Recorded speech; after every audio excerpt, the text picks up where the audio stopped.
Bismillahirrahmanirrahim and Assalamu alaikum everyone. How are you all? I hope you all are absolutely fine. Welcome to my YouTube channel Learning with Rifa Jahan. As you all know that we are discussing chapter number 4, the cell of class FSC part 1. So today the topic of our discussion is another important component of the cell, and that is nucleus.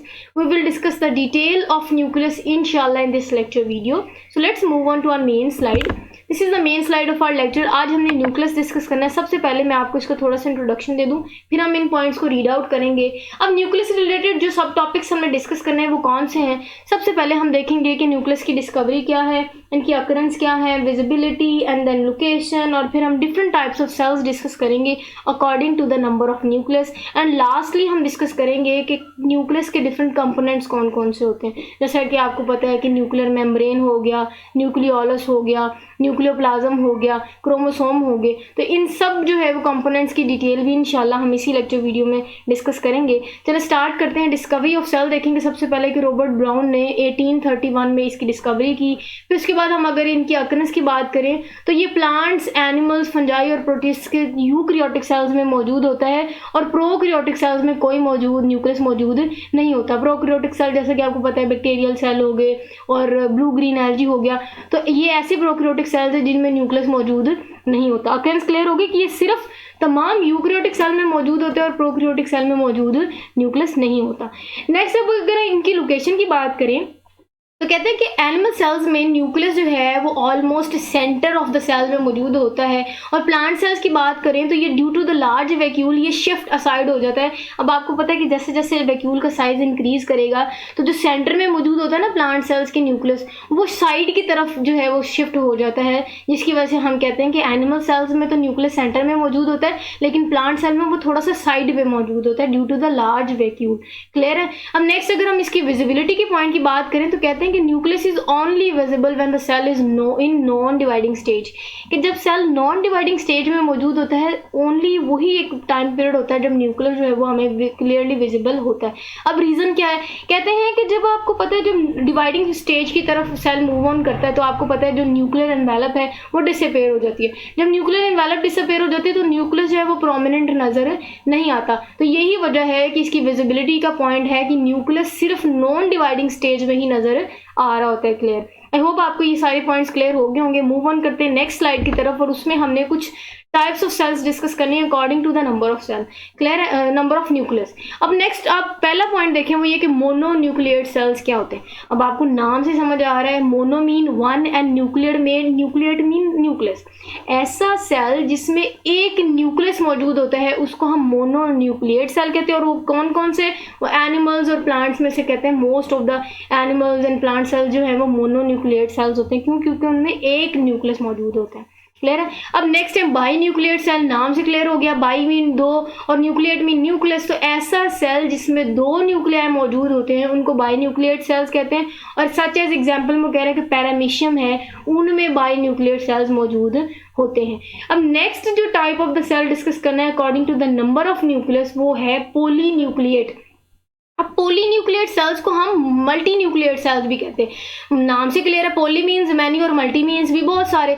मतलब ये ऐसा cell है जिनमें nuclei की तादाद बहुत ज़्यादा होती है. वो कितनी होती है, कहते हैं कि हो सकता है कि वो 3 to 100 जो है वो वेरी करे कि 3 to 100 इनमें न्यूक्लियाई मौजूद हों. तो ऐसे सेल्स जिनमें 3 से लेकर 100 न्यूक्लियाई मौजूद होते हैं उनको हम पोली न्यूक्लियेट सेल कहते हैं या मल्टी न्यूक्लियेट सेल कहते हैं. अब अगर इनकी मैं आपको एग्जाम्पल दूँ ना तो एग्जाम्पल में फंगल सेल आ जाता है, और जो स्केलेटल मसल सेल्स हैं वो ऐसे सेल्स होते हैं जिनको हम पोलीन्यूक्लियेट सेल्स भी कंसीडर कर सकते हैं. अब नेक्स्ट इसकी शेप की बात करें तो कहते हैं कि न्यूक्लियस में भी इरेगुलर, ये इरेगुलर होता है और स्फेरिकल इन शेप होता है. कि शेप की बात करें तो ये स्फेरिकल गोल जो है वो शक्ल का नजर आ रहा होता है. आई होप आपको ये स्लाइड भी क्लियर होगी जिसमें हमने डिफरेंट टाइप्स ऑफ सेल्स देखे according to the number of nucleus. चलिए जी मूव ऑन करते हैं नेक्स्ट स्लाइड की तरफ, और उनमें हम कुछ कंपोनेंट्स डिस्कस करेंगे न्यूक्लियस के. सबसे पहले आप देखें क्रोमैटिन मटेरियल नेटवर्क लिखा है. क्रोमैटिन मटेरियल नेटवर्क आपको पता है कि ये ऐसा जेनेटिक मटेरियल होता है जो कि सेलुलर एक्टिविटीज को कंट्रोल कर रहा होता है. क्लियर है. अब ये क्रोमैटिन मटेरियल नेटवर्क, क्रोमोसोम्स और क्रोमैटिन, ये जो सारी डिटेल है हम जो फर्दर डिटेल से डिस्कस भी करेंगे. नेक्स्ट वो कह रहे हैं soluble SAP called nucleoplasm. Next component है न्यूक्लियोप्लाज्म. अब आपने साइटोप्लाज्म और न्यूक्लियोप्लाज्म आपको नाम से मिलते जुलते लग रहे हैं ना, तो साइटोप्लाज्म क्या था, साइटोप्लाज्म। बेटा सेल का जो फ्लूइड था उसको हमने साइटोप्लाज्म बोला था।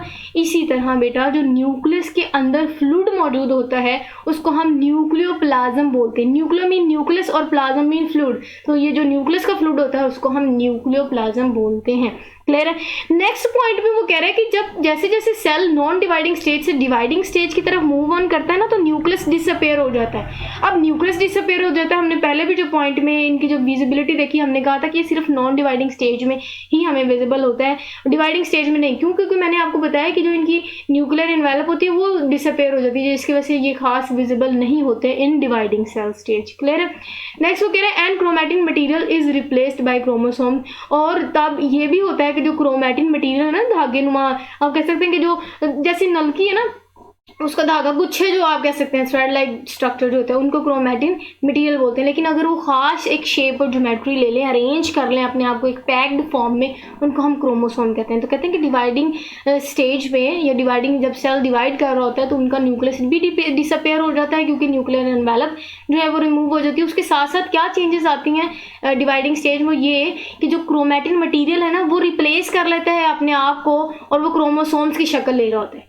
क्लियर है। अब next heredity material in it in the form of chromosome. अब आपको पता है कि जो क्रोमोसोम्स हैं उनको हम हेरिडिटी मटेरियल करते हैं, जो कि जीन्स जो हैं वो ट्रांसफर कर रहे होते हैं, या करेक्टर्स जो हैं वो पेरेंट्स से ऑफस्प्रिंग में करेक्टर ट्रांसफर करने का भी काम जो है वो परफॉर्म कर रहे होते हैं। तो heredity material in it in the form of chromosomes, के न्यूक्लियस के अंदर जो हेरिडिटी मटेरियल है वो क्रोमोसोम्स की शक्ल में मौजूद होते हैं।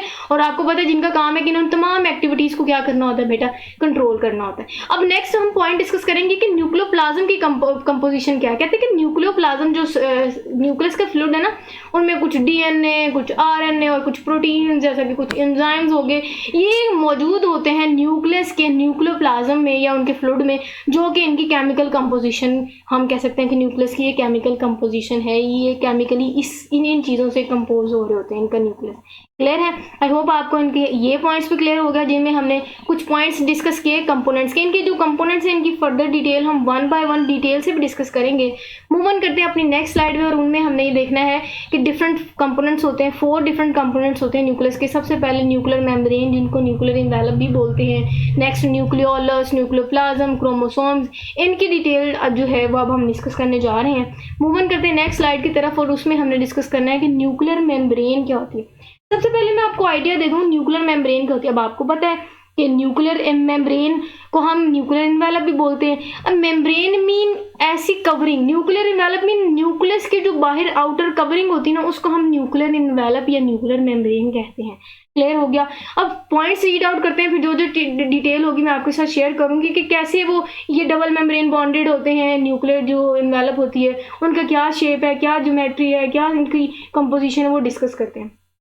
कहते हैं कि जो न्यूक्लियस है ना, अगर इनकी बात करें तो ये न्यूक्लियर एनवेलप या न्यूक्लियर मेम्ब्रेन से इन सराउंड किया होता है। बाउंड्री कह लें, न्यूक्लियस की जो बाउंड्री है उसको न्यूक्लियर मेम्ब्रेन बोलते हैं, विच सेपरेट्स। अब इनका काम क्या होता है, ये सेपरेट करते हैं जो न्यूक्लियस के अंदर चीज़ें हैं उनको साइटोप्लाज्म से। जाहिर है ये बाउंड्री है ना, जब एक अब बाउंड्री, अब न्यूक्लियस आपको पता है साइटोप्लाज्म में ही मौजूद होता है, सेल के सेंटर में मौजूद होता है। तो अब न्यूक्लियर एनवेलप या इनकी कवरिंग का ये फायदा होता है, ये इनका फंक्शन है कि जो न्यूक्लियस के अंदर मटीरियल है ना, ये उनको जो साइटोप्लाज्म बाहर वाले मटीरियल उनसे मिक्सअप नहीं होने देती, उनसे ये प्रोटेक्ट कर रही है, उनको ये सेपरेट करने में हेल्प आउट करते हैं। क्लियर है। नेक्स्ट पॉइंट है कि ये 2 मेम्ब्रेन्स होती हैं, इनको आउटर मेम्ब्रेन और इनर मेम्ब्रेन कहते हैं। जो आउटर मेम्ब्रेन है कहते हैं कि वो एंडोप्लाज्मिक रेटिकुलम से कॉन्टिन्यूस होती है, मतलब वो उनके साथ अटैचमेंट शो करती है। मैं नेक्स्ट आपके साथ जब इनका स्ट्रक्चर डिस्कस करूंगी तो आपको मजीद क्लियर हो जाएंगे कि कैसे आउटर मेम्ब्रेन की क्या खास शेप और कैसे वो जो है वो एंडोप्लाज्मिक रेटिकुलम के साथ अटैचमेंट शो करती है, कैसे उनकी मेम्ब्रेन के साथ कॉन्टिन्यूस होती है। और इनर मेम्ब्रेन की बात करें तो वो कहते हैं कि उनके अंदर जितना भी न्यूक्लियर कंटेंट है ना, जैसे हमने पीछे डिस्कस किया इनके डिफरेंट कंपोनेंट्स, वो सारे के सारे डिफरेंट कंपोनेंट्स इनर मेम्ब्रेन में मौजूद होते हैं। क्लियर है। जैसे हमने पीछे भी डिस्कस किया कि जी न्यूक्लियोलस हो गया, न्यूक्लियोप्लाज्म हो गया, क्रोमोसोम हो गया, ये जो फर्दर 3 जो कंपोनेंट्स हैं ना वो इनकी जो न्यूक्लियर मेम्ब्रेन की इनर मेम्ब्रेन है ना उनके अंदर इनक्लोज होती हैं। क्लियर, आई होप आपको न्यूक्लियर एनवेलप भी क्लियर होगा। मजीद हम इनका स्ट्रक्चर डिस्कस करते हैं, फिर आपके साथ मजीद क्लियर हो जाएगा।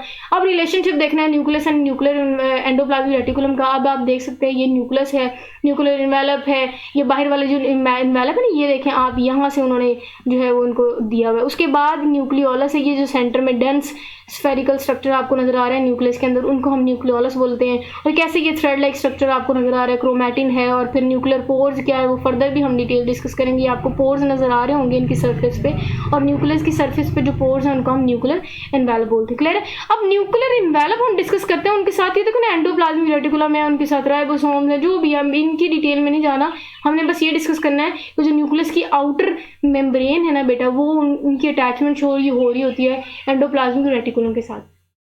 जब मैंने आपके साथ एंडोप्लाज्मिक रेटिकुलम का लेक्चर शेयर किया था ना, उसमें भी हमने दिखाया था कि कैसे ये अटैचमेंट शो कर रहे होते हैं न्यूक्लियस की जो आउटर मेम्ब्रेन, उनके साथ कैसे ये जो है वो फैले होते हैं, कैसे उनके साथ अटैचमेंट शो कर रहे होते हैं। क्लियर है। आपको इनका आउटर मेम्ब्रेन का स्ट्रक्चर, न्यूक्लियस का स्ट्रक्चर भी क्लियर हो गया होगा, और उनके अटैचमेंट भी देख लिया हमने एंडोप्लाज्मिक रेटिकुलम के साथ। क्लियर है। मूव ऑन करते हैं नेक्स्ट स्लाइड की तरफ, और उसमें हमने अब फर्दर जो है वो न्यूक्लियर एनवेलप के जो कंपोनेंट्स है वो डिस्कस करने हैं। अब न्यूक्लियर एनवेलप, जो आउटर न्यूक्लियर एनवेलप है ना, उनमें कुछ पोर्स होते हैं, कुछ होल्स होते हैं, सुराख जिनको बोलते हैं। और न्यूक्लियस की जो अंदर जो सुराख होते हैं ना न्यूक्लियर एनवेलप के अंदर, उनको हम न्यूक्लियर पोर्स कहते हैं। अब उनकी क्या ज्योमेट्री है, उनका क्या डिटेल है, उनका क्या फंक्शन है, वो हम इस स्लाइड में रीड आउट करेंगे। सारी स्लाइड न्यूक्लियर पोर की है। अब देखिए, जैसे कि मैंने आपको पीछे ही न्यूक्लियर मेम्ब्रेन की 2 डिफरेंट मेम्ब्रेन बताई थी कि आउटर मेम्ब्रेन होती है, इनर मेम्ब्रेन होती है। बेटा पीछे चले आ जाते हैं, ये यहाँ स्ट्रक्चर देखें, आउटर मेम्ब्रेन और इनर मेम्ब्रेन, यहाँ वो विजिबल नहीं है कंप्लीटली, लेकिन चले मैं देखती हूँ। ये देखिए ना, डबल आपको मेम्ब्रेन नजर आ रही होगी। तो कहते हैं कि जब आउटर मेम्ब्रेन और inner membrane of nucleus membrane जब ये आपस में जुड़ जाएंगी, पिंच हो जाएंगी, तो सेंटर में एक होल लाइक स्ट्रक्चर आपको नजर आ रहा होगा। मैं आपको यहाँ से शो भी कर देती हूँ। यहाँ जो होल लाइक स्ट्रक्चर आप देख रहे हैं ना, यहाँ खला बन गया। क्यों? क्योंकि जो आउटर मेम्ब्रेन है और इनर मेम्ब्रेन है वो चिपक गई, जुड़ गई। तो जहाँ जहाँ से वो जुड़ेगी वहाँ वहाँ होल्स क्रिएट होंगे, और उन होल्स को हम न्यूक्लियर होल्स या न्यूक्लियर पोर्स बोलते हैं। क्लियर है। वापस आते हैं अपनी स्लाइड की तरफ, और ये कि nuclear pore, outer and inner membrane are continuous at certain points resulting in the formation of pores के। जब वो आपस में कॉन्टिन्यूस हो जाएंगे, जुड़ जाएंगे, चिपक जाएंगे, तो रिजल्ट में क्या बनेगा? पोर्स बनेंगे, सुराख की फॉर्मेशन होगी।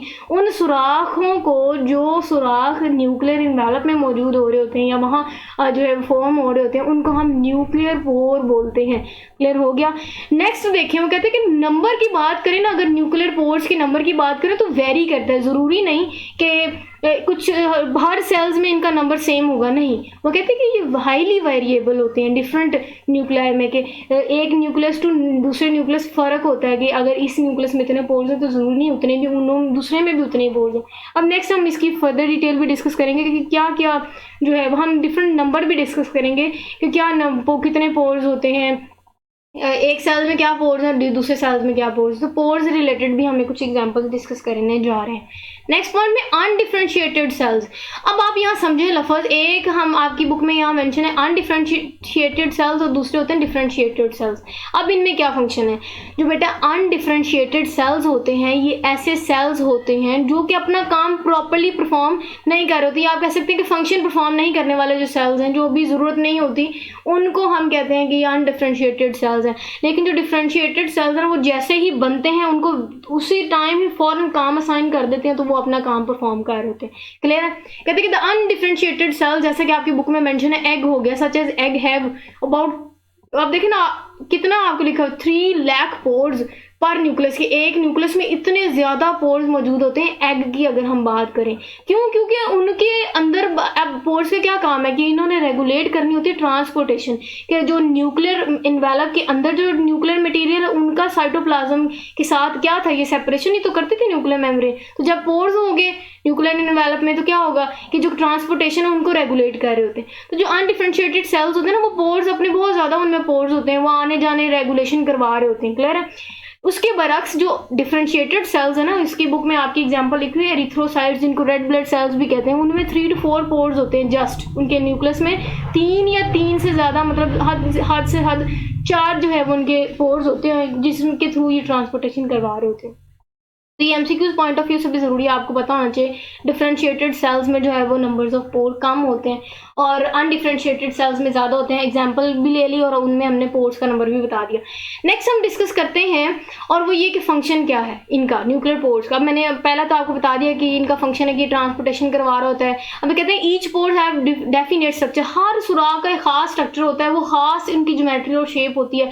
अब क्योंकि उनकी खास ज्योमेट्री और शेप होती है इसीलिए वो खास चीज़ को ही अंदर एंटर करवा रहा होता है, ठीक है। अब जैसा कि मैं आपको एक चले इंटरेस्टिंग सी एग्जांपल दे दूं, जैसे लॉक हो गया और की हो गया। अब आपको पता है चाबी और ताले की एक स्पेसिफिक शेप होती है, इसी तरह से वो कहते हैं कि खास जैसे चाबी में खास ताला ही खास ताले में खास चाबी एंटर होती है ना, इसी तरह वो कहते हैं कि खास किस्म के पोर्स की शेप होती है जो एक स्पेसिफिक मटेरियल भी अंदर ट्रांसपोर्टेशन करवा रहे होते हैं।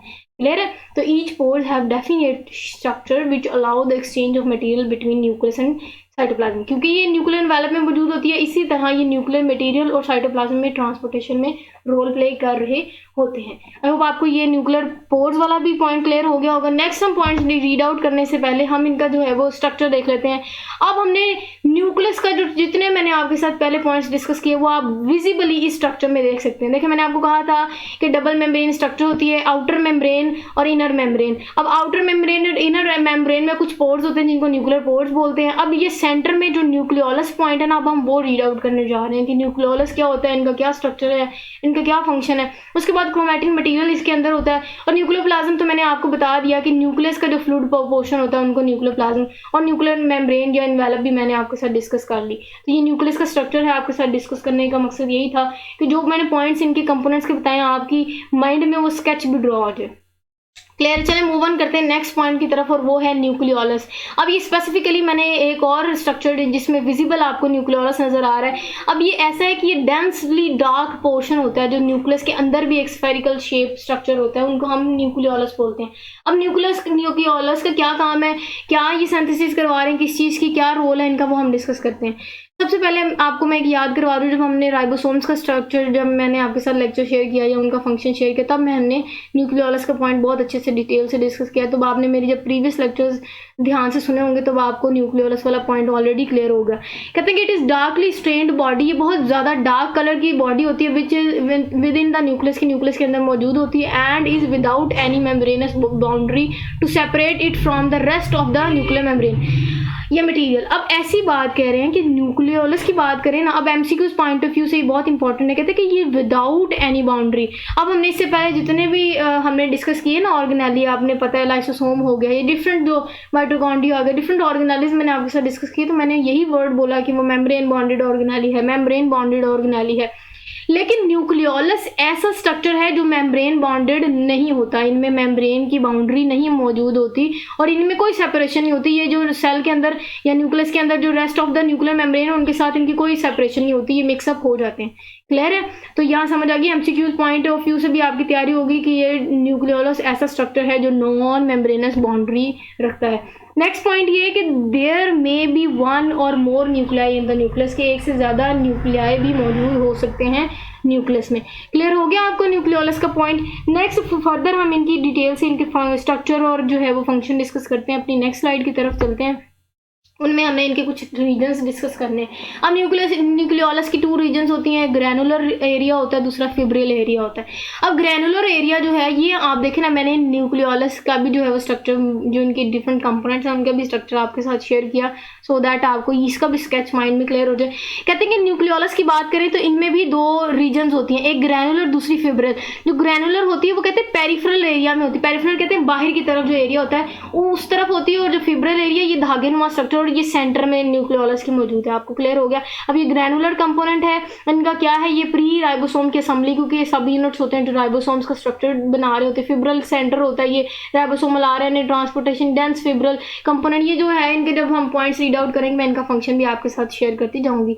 पहला पॉइंट है ग्रैनुलर एरिया। कहते हैं कि जो पेरिफेरल ग्रैनुलर एरिया इस कंपोनेंट ये composed of precursor of ribosomal सब यूनिट। कहते हैं कि ये जो ग्रैनुलर दानेदार स्ट्रक्चर होता है ना न्यूक्लियोलस के इस कंपोनेंट का, वो राइबोसोम्स का स्ट्रक्चर दे रहे होते हैं। क्लियर है? यही वजह है कि राइबोसोम्स की सिंथेसिस करवा रहा होता है न्यूक्लियस। इनका फंक्शन यही होता है न्यूक्लियोलस का कि ये राइबोसोम्स की जो है वो फॉर्मेशन करवा रहा होता है। स्ट्रक्चर दे दिया इन्होंने। अब फिब्रिल एरिया का क्या काम है? कहते हैं कि सेंटर में मौजूद होता है, लार्ज मोलिकुलर वेट रखते हैं, आरएनए और राइबोसोमल डीएनए। अब राइबोसोमल डीएनए ही आगे जो है वो राइबोसोमल आरएनए बनाता है, यहाँ से जो है वो राइबोसोम्स की सिंथेसिस करवा रहे होते हैं। अब न्यूक्लियोलस का फंक्शन क्या है कि ये ऐसा साइट है जहाँ राइबोसोम्स जो है वो असेंबल्ड होते हैं and are exported to the cytoplasm through nuclear pores. हमने जब राइबोसोम डिस्कस किए, मैंने वो तब भी वहाँ पढ़ाया था कि न्यूक्लियोलस में वो राइबोसोम जो है वो सिंथेसाइज हो रहे होते हैं।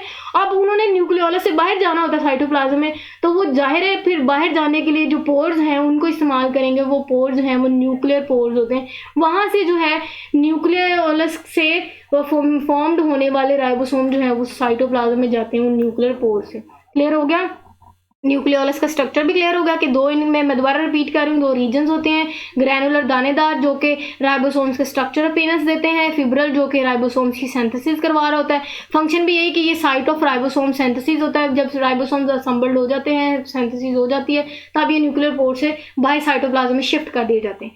क्लियर है? नेक्स्ट मूव ऑन करते हैं, उसमें हमने न्यूक्लियोप्लाज्म डिस्कस करना है। अब न्यूक्लियोप्लाज्म मैंने आपको बताया था ये फ्लूइड पार्ट होता है न्यूक्लियस का। इनमें कुछ काफ़ी सारे एंजाइम्स मौजूद होते हैं, डीएनए मौजूद होता है, आरएनए मौजूद होता है इनका, जो हमने पहले भी कंपोनेंट डिस्कस किया। चलें जी, लास्ट इनका पॉइंट है कंपोनेंट का, और वो ये कि क्रोमोसोम्स क्या होते हैं। अब आपने क्रोमोसोम ऑलरेडी आपको थोड़ा बहुत आइडिया होगा, प्रीवियस क्लासेस में आपने डिस्कस किया। कहते हैं कि nucleolus is deeply stained with basic dyes के एक बेसिक डाइज को इस्तेमाल करके हम जो है वो न्यूक्लियस को अपीयरेंस देते हैं, या हम न्यूक्लियस को विजिबल कर रहे होते हैं because of the chromatin material.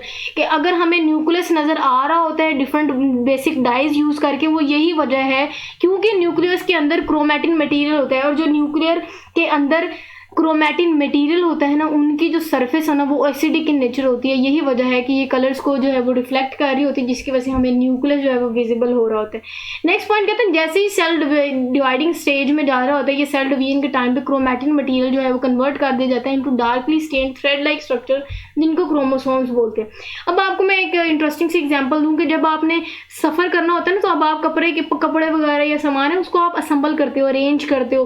Arrange करने के बाद आप किसी जगह शिफ्ट करते हो, सो दैट क्या सरफेस एरिया भी कम जो है वो ले और आपको आसानी हो। यही वजह है कि जब डिवाइडिंग स्टेज में आ रहा होता है, जब सेल ने ट्रांसपोर्टेशन करवानी होती है, जब सेल जो है वो सफ़र कर रहा होता है, ये चेंजेस हो रही होती है उनमें, तो क्रोमेटिन मटेरियल जो है वो एक धागेनुमा स्ट्रक्चर होता है उलझा हुआ, वो अपने आप को खास स्पेसिफिक अरेंजमेंट में कन्वर्ट कर रहा होता है, जिनको हम क्रोमोसोम्स बोलते हैं। एक स्पेसिफिक शेप ले लेता है वो क्रोमेटिन मटेरियल।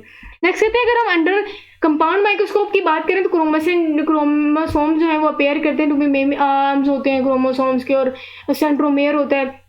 मैं आपके साथ फर्दर जब इनकी ये स्ट्रक्चर डिस्कस करूंगी ना, ये क्रोमोसोम्स का स्ट्रक्चर, तब हम देखेंगे कि इनमें आर्म्स होता है और सेंट्रोमेयर है, उनका क्या फंक्शन है वो भी मैं आपके साथ डिस्कस करूंगी। नेक्स्ट वो कह रहे हैं कि सेंट्रोमेयर क्या होता है, is the place where spindle fibres are attached on chromosome during cell division. कहते हैं कि जब सेल ने डिवाइड करना होता है, सेल डिवीजन हो रही होती है, तब ये जो है वो सेंट्रोमेयर के साथ अटैचमेंट शो कर रहे होते हैं। स्पिंडल फाइबर जो वो आपने देखा होगा प्रीवियस 9th में भी आपने डिस्कस किया, जैसे सेल डिवीजन होती है, स्पिंडल फाइबर जो है वो उनको सेपरेट कर रहे होते हैं क्रोमोसोम्स को, सो दैट कि वो डिवाइड करें। सो कहते हैं कि सेंट्रोमेयर ऐसा पॉइंट है जहाँ स्पिंडल फाइबर्स ने अटैच होना होता है ताकि क्रोमोसोम जो है वो डिवाइड कर सके ड्यूरिंग सेल डिवीजन। फर्दर इनका स्ट्रक्चर भी देख लेते हैं, आपके साथ मजीद क्लियर हो जाएगा। ये जो है वो क्रोमोसोम है, इनको हम सिस्टर क्रोमेटिड्स बोलते हैं। सिंगल को हम ये देखें ना, ये क्रोमेटिड्स हैं। सेंटर में आपको ये जो स्ट्रक्चर नजर आ रहा है, ये सेंट्रोमेयर है, और ये सिंगल क्रोमोसोम है, ये डुप्लीकेटेड क्रोमोसोम है जो डिवाइड हो गया।